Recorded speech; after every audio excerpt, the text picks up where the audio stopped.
आज Doubtnut app download करें। Doubtnut पर अपने सभी गणित, रसायन विज्ञान, भौतिक विज्ञान और जीव विज्ञान के डाउट्स का करो सफाया। बस प्रश्न की फोटो खींचो, एक ही प्रश्न को क्रॉप करो और तुरंत वीडियो सोल्यूशन पाओ। अभी डाउनलोड करें। इस क्वेश्चन में हमें दिया कि हवा में चलता एक ब्लॉक दो भागों में टूट जाता है और दोनों हिस्से अलग अलग वेगों से चलने लगते हैं। फलस्वरूप हमारे पास क्या सही है। हमारे पास चार विकल्प दिए। पूछा जा रहा है कि फलस्वरूप क्या होगा। कुल रेखीय संवेग अवश्य बराबर रहेगा। बी रहेगा कुल गतिज ऊर्जा अवश्य बराबर रहेगी। सी देखेंगे कुल रेखीय संवेग अवश्य बदलेगा। डी हमारे पास क्या होगा, कुल गतिज ऊर्जा अवश्य बदलेगी। तो क्वेश्चन में हमारे पास क्या दिया जा रहा है कि हवा में चलता एक ब्लॉक दो भागों में टूट जाता है। मतलब हमारे पास एक ब्लॉक था, ठीक। मान लेते हैं कि अभी ये v वेग से इस हवा में चल रहा है। इसका द्रव्यमान क्या था, m था, ठीक। अभी v वेग से इस हवा में चल रहा था। अब क्वेश्चन में कहा जा रहा है कि ये वेग इतना था कि ये द्रव्यमान हमारा दो भागों में टूट जाता है और यहाँ से क्या होता है, ये एक भाग इधर बनता है और एक भाग हमारा ये बन जाता है। ये हमारा क्या हो जाता है, m1 हो जाता है, ये हमारा m2 हो जाता है। अब क्वेश्चन में कहा जा रहा है कि ये दोनों अलग अलग वेगों से चलते हैं। मान लेते हैं कि एक वेग क्या है, ये v1 वेगों से चल रहा है, ये हमारा क्या है, v2 वेग से चल रहा है। दोनों का वेग क्या है, अलग अलग है। पहले क्या था, इनका वेग v था। अब एक क्या हुआ, अचानक ये हुआ, ये दोनों दो भागों में टूट जाते हैं। एक का द्रव्यमान मान लेते हैं m1 और एक का द्रव्यमान क्या था हमारे पास m2। और यहाँ से देखेंगे एक हमारा v1 वेग से गति कर रहा है, एक हमारा v2 वेग से गति कर रहा है। इस पूरे सिस्टम पे देखें कोई भी बाह्य बल काम नहीं कर रहा है, कोई भी बाह्य बल काम नहीं करता है। तो इस तरह पे हम देखते हैं कि क्या रहता है, उसका रेखीय संवेग संरक्षित रहता है। अगर किसी भी वस्तु में बाह्य बल काम नहीं करता है तो रेखीय संवेग क्या रहता है, संरक्षित रहता है। तो यहाँ से देखेंगे जो हमारा न्यूटन का दूसरा नियम होता है, dp बराबर dt बराबर क्या होता है, बल के। ये हमारा क्या होता है, बाह्य बल। अब इस वस्तु पे अगर इसको पूरा एक निकाय बनाए तो यहाँ पे देखेंगे कोई भी बाह्य बल काम नहीं कर रहा है।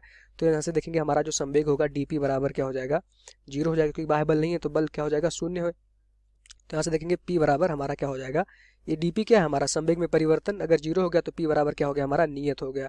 मतलब कि हमारा क्या होगा, रेखीय संवेग संरक्षित रहेगा, उसमें कोई भी परिवर्तन नहीं होगा। तो पहला विकल्प जो हमारे पास था, कुल रेखीय संवेग अवश्य बराबर रहेगा।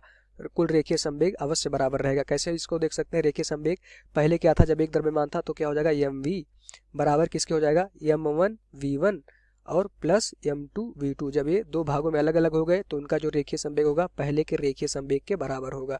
ये कह रहा है। तो ये बिल्कुल सही बात है, क्योंकि हमें देख पता है कि संवेग क्या रहेगा, नियत रहेगा। तो पहला आंसर इस क्वेश्चन का पहला विकल्प सही होगा। दूसरा, कुल गतिज ऊर्जा अवश्य बराबर रहेगा।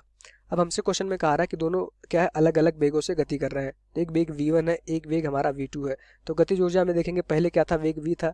तो अलग होने से जब दोनों द्रव्यमान क्या थे, एक में थे, मतलब कि पहले v वेग से गति कर रहे थे, तो उस समय गतिज ऊर्जा क्या थी हमारी, इनिशियली क्या थी, हाफ m v स्क्वायर। बाद में जब ये वेग क्या हुआ, दो भागों में बट गया, एक की वेग v1 था वे और दूसरे का वेग v2 था और दोनों का द्रव्यमान क्या था, m1 m2 था। तो यहाँ से देखेंगे ये हमारा पहले गतिज ऊर्जा इतनी थी, बाद में गतिज ऊर्जा इसमें से दो गतिज ऊर्जाएं हो गई। एक की गतिज ऊर्जा जब द्रव्यमान m1 हुआ, जब ये हमारा भाग क्या था, जो द्रव्यमान था दो भागों में टूटा, तो पहला क्या वेग क्या था, द्रव्यमान m1 था, इसका वेग क्या था, v1 था। दूसरा क्या था, हाफ, इसका द्रव्यमान m2 था, इसका भी वेग v2 था। तो गतिज ऊर्जा में जरूर लॉस हुआ होगा, क्योंकि बाद में गतिज ऊर्जा क्या हो गई, हाफ m1 v1 स्क्वायर, और ये एक क्या होगा, हाफ m2 v2 स्क्वायर। ये गतिज ऊर्जा पहले की गतिज ऊर्जा के बराबर नहीं होगा। चूंकि बराबर इसलिए नहीं होगा क्योंकि ये देखेंगे दोनों अलग अलग वेगों से गति कर रहे हैं। तो इसलिए इनकी गतिज ऊर्जा, पहले की गतिज ऊर्जा और बाद की गतिज ऊर्जा, दोनों की गतिज ऊर्जा बराबर नहीं होगी। अगर दोनों सेम वेग से गति करते तो हम कह सकते थे इनकी गतिज ऊर्जा क्या रहेगी, पहले की गतिज ऊर्जा के बराबर रहती। तो जो बी ऑप्शन में है, कुल गतिज ऊर्जा अवश्य बराबर रहेगा। गतिज ऊर्जा बराबर नहीं होगा। गतिज ऊर्जा क्या रहेगा, बाद में गतिज ऊर्जा इतनी हो जाएगी, गतिज ऊर्जा में लॉस आएगा। क्योंकि यहाँ से देखेंगे बाद में गतिज ऊर्जा क्या थी, half m1 v1 square plus half m2 v2 square. हमारी बाद की गतिज ऊर्जा थी। प्रारंभिक गतिज ऊर्जा क्या थी हमारी, हाफ mv स्क्वायर। प्रारंभिक गतिज ऊर्जा हमारी हाफ mv स्क्वायर। तो देखेंगे हमारा डेल्टा क्या आ गया, गतिज ऊर्जा में परिवर्तन होगा, बराबर नहीं रहेगा, क्योंकि दोनों वेग अलग अलग, जो दोनों द्रव्यमान है अलग अलग वेग से गति कर रहे हैं। सी ऑप्शन हमारे पास है कि कुल रेखीय संवेग अवश्य बदलेगा। क्वेश्चन में कहा जा रहा है कि कुल रेखीय संवेग अवश्य बदलेगा, ये भी गलत हो जाएगा। हमने पहले देखा कि रेखीय संवेग अवश्य क्या है, बराबर है, तो ये वैसे भी गलत हो गया। डी विकल्प की बात करें तो उसमें कहा जा रहा है कुल गतिज ऊर्जा अवश्य बदलेगी। कुल गतिज ऊर्जा अवश्य बदलेगी, ये भी हमारा सही है, क्योंकि यहाँ से देख पा रहे हैं गतिज ऊर्जा हमारी क्या है, बराबर नहीं है। गतिज ऊर्जा जरूर बदलेगी जब दोनों अलग अलग वेगों से गति करेंगे। तो यहाँ से गतिज ऊर्जा अवश्य बदलेगी, ये भी हमारा सही आंसर हो जाएगा। ये हमारा पार्ट क्वेश्चन का आंसर हो जाएगा। कौन सा विकल्प सही होगा, ए और डी, दो विकल्प इस क्वेश्चन के सही है। तो इसमें कहा जा रहा है कुल गतिज ऊर्जा अवश्य बदलेगी। गतिज ऊर्जा अवश्य बदलेगी इसलिए क्योंकि जो हमारा द्रव्यमान था पहले एक, इसका द्रव्यमान m था, वेग इसका v था। अब क्वेश्चन में कहा जा रहा है कि ये दो भागों में टूट जाता। हमने माना कि एक का भाग द्रव्यमान m1 है, दूसरे का द्रव्यमान m2 है। एक v1 वेग से गति कर रहा है और एक v2 वेग से, क्योंकि क्वेश्चन में साफ साफ लिखा है कि दोनों अलग अलग वेगों से गति कर रहे हैं।